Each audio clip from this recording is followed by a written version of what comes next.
আসসালামু আলাইকুম, this is me public. কি অবস্থা সবার? আশা করি সবাই ভালো আছেন। আর আপনারা ফার্স্টে ভিডিও ইন্ট্রো দেখে বুঝে গেছেন যে আজকের ভিডিওটা কি নিয়ে। হ্যাঁ, আজকে আমি বের হয়েছি আব্বুকে কিছু গিফট করার জন্য। অনেক দিনের ইচ্ছা ছিল আব্বুকে কিছু গিফট করব, সেই ইচ্ছাটাই আজকে পূরণ করলাম। আর চাচ্ছিলাম যে ম্যাচিং করে কিছু নেওয়ার জন্য, তাহলে সেম সুন্দর সুন্দর ছবি ভিডিও তুলতে পারবো। তো এই তো চলে গেছি ফার্স্টে ইজি শোরুমে, বাট কিছুই পছন্দ হচ্ছিল না। দেখতেছিলাম কালার ম্যাচিং হচ্ছিল না, সাইজ মিলতেছিল না। তারপর আমরা চলে গিয়েছি ব্যতিক্রম শোরুম। ওখানে 2-3টা টি শার্ট পছন্দ হয়েছে। কালার ট্রায়াল দেওয়ার পরে কেন জানি ভালো লাগতেছিল না, আর কালারও আহামরি অতটা ভালো লাগতেছিল না। আমরা ঘুরে ঘুরে অনেক টি শার্ট দেখতেছি, বাট আমাদের কোনোটাই মন মতো ভর্তি হচ্ছিল। অনেক সুন্দর সুন্দর কালেকশন আছে, বাট আমরা যে কালার খুঁজতেছি ওই কালারই পাইতেছি না। দিকে আমার নিজেকে দেখতেছি চোখগুলো ফুলে আছে কেন জানি। আপু দেখতেছে, বাট কালার পছন্দ হচ্ছে না। তারপর ওখান থেকে বের হয়ে আসি আর হাঁটতে থাকি। আর সামনে দেখা যাচ্ছে যে রাস্তার ওই সাইডে 2টা শোরুম আছে। আমরা ওগুলা ভিজিট করার জন্য রাস্তার পাশে গিয়ে দেখতেছিলাম, বাট কোনোটাতে আমাদের কালার সাইজ কোনোটাই মিলতেছিল না। তারপর ঘোরাঘুরি করে আমরা বের হয়ে আসি, আর বের হয়ে আমরা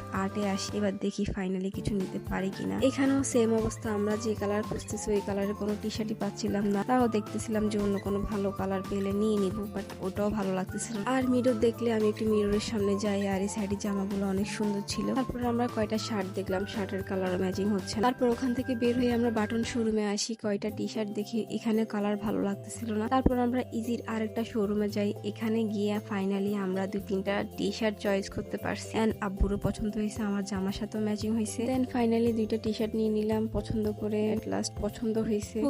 খুবই ভালো লাগতেছিল, আমার থেকে খুবই আনন্দ লাগতেছিল যে না, নিজের ইনকামের টাকা দিয়ে আব্বুকে কিছু অন্তত গিফট করতে পারছি। সবাই মিলে ঈদের দিন সুন্দর করে ছবি তুলতে পারবো, সেটার আনন্দই লাগতেছে আমার থেকে। সবাইকে ঈদের শুভেচ্ছা, ঈদ মোবারক। সবার ঈদ অনেক সুন্দর ভালো কাটুক সে প্রত্যাশাই করি। এখন আমরা বাসায় চলে যাচ্ছি। বাসায় গিয়ে ঠান্ডা খেয়ে নিজেকে একটু ঠান্ডা করলাম। তারপর আপুর টি শার্টটা বের করে দেখতেছিলাম যে আমাদের জামার সাথে কেমন লাগে। আমরা 3 বোনই সেম জামা সেলাই করছি ঈদে পরার জন্য ম্যাচিং করে। তো এই তো আজকের ভিডিও এই পর্যন্ত। কেমন লেগেছে অবশ্যই কমেন্ট করে জানাবেন। সবাইকে আল্লাহ হাফেজ, ঈদ মোবারক।